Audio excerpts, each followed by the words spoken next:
स्वर्गीय महान पिता, आपका धन्यवाद करते हैं आज के सुंदर समय के लिए जो आपने हमारे जीवन में दिया। परमेश्वर, आज का वचन हर एक के जीवन में कार्य करे, बड़ी बरकत मिले, हर एक को आशीष दे पिता। सारी अदर महिमा आपको मिले, यीशु नाम से मांगते हैं, आमीन। हम पढ़ेंगे परमेश्वर के वचन से नीति वचन 6 अध्याय उसका 6 वचन से।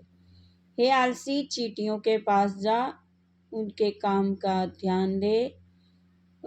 पर ध्यान दे और बुद्धिमान हो। और उनके ना तो कोई न्यायी होता है, ना प्रधान, ना प्रभुता करने वाला, तो भी वह अपना आहार धूप काल में संचय करती हैं और कटनी के समय अपनी भोजन वस्तु बटोरती हैं। हे आलसी, तू कब तक सोता रहेगा? तेरी नींद कब टूटेगी? कुछ और सो लेना, थोड़ी सी नींद, एक और झपकी, थोड़ा और छाती पर हाथ लग के लेटे रहना। तब तेरा कंगालपन राह के लुटेरे के समान, तेरी घटी हथियारबंद के समान आ पड़ेगी। हालेलुया। यहाँ पर आलसी मनुष्य के बारे में बताया गया है। उससे पहले चींटियों की एग्जाम्पल दी गई है कि चींटियाँ पर कोई प्रधान नहीं है और फिर भी वह मशक्क़त करती हैं, मेहनत करती हैं और अपना आहार धूप काल में ही, कड़ी धूप में भी वो अपना आहार संचय करती हैं और बटोरती हैं अपने आहार को। और जो इंसान है वो आलस करता है, पर वो उसे चींटी को देखना चाहिए कि चींटी कितनी मेहनत करती है। और परमेश्वर का वचन कहता है, हे आलसी, तू कब तक सोता रहेगा? तेरी नींद कब टूटेगी?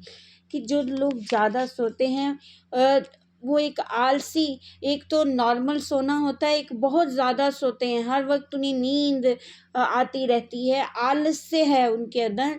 इसलिए आज अपने आलस्य को छोड़ें। अगर हम आलस को नहीं छोड़ेंगे तो वचन कहता है कि तेरा कंगालपन राह के लुटेरे की तरह, तेरी घटी हथियारबंद कटी बंद के तरह तेरे के समान तुझ पर आ पड़ेगी। हालेलुया।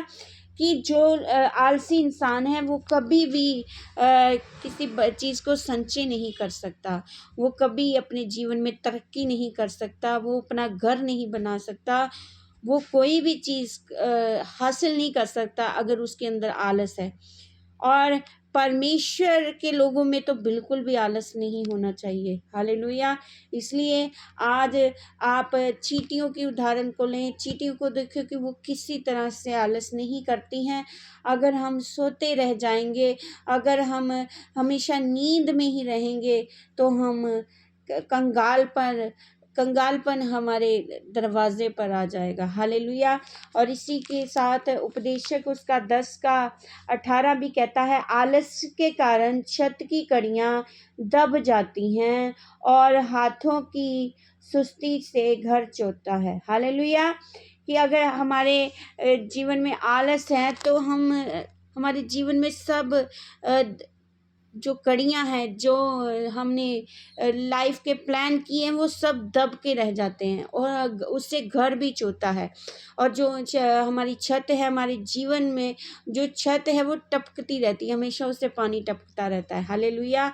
आलस एक बहुत बड़ा कंगालपन लेके आता है, आलस दरिद्रता को लेके आता है।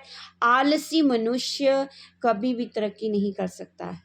इसलिए भाई और बहनों, अगर आज किसी के अंदर आलस है तो कृपया अपने आलस को छोड़ दें, क्योंकि परमेश्वर कहता है कि आलसी मनुष्य के जीवन में कभी भी तरक्की नहीं होती। आलस कंगालपन को लेके आता है। मैं फिर से रिपीट कर रही हूँ, आलस से आप तरक्की नहीं कर पाएंगे। अगर आज आपके जीवन में आलस है तो आप कृपया अपने आलस को अपने अंदर से निकालें, छोड़ दें।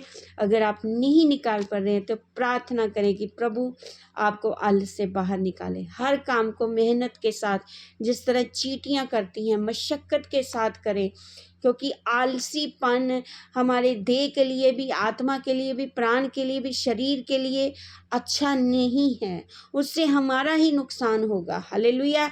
इसलिए आज अगर कोई आलसी है, इस वचन को सुन रहा है, तो परमेश्वर आज उसे हर तरह के आलस से मुक्त करे। ये वचन के द्वारा प्रभु आप सबको ब्लेस करे। आमीन। सबको जय मसीह।